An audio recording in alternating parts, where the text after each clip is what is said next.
Love story చెప్పొచ్చుగా bro.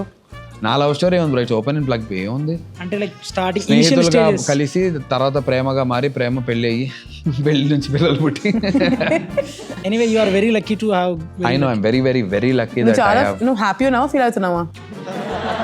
I'm everything. అంటే నాకు కూడా అట్లాంటి వాళ్ళు వస్తే బాగుంటుంది అట్లా. All the best bro.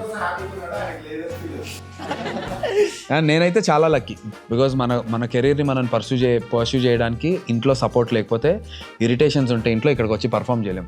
నాకు తెలుసు ఇప్పుడు నేను ఇంటికి వెళ్ళిన తర్వాత గీతా విల్ బి లైక్, ఎలా అయిందిరా, ఏంటి, వాట్ డిడ్ యు సే, ఏదైనా ఫీల్ అయ్యావా, ఏదైనా అన్నావా, రఫ్గా మాట్లాడావా, ఏదన్నా ఏమంటావు తెలుసా, నీ మీద మొత్తం మీడియా అటెన్షన్ వస్తుంది, నీకు పొగరు వస్తుందా చూసుకో. నాకు ఎందుకో అనిపిస్తోంది నీ బాడీ లాంగ్వేజ్ చెక్ చేసుకుంటుండు, నువ్వు పొగరగా ఉండొద్దు, నీ మాటల్లో దురుస్తానని రావద్దని పీకుతోంది అబ్బా.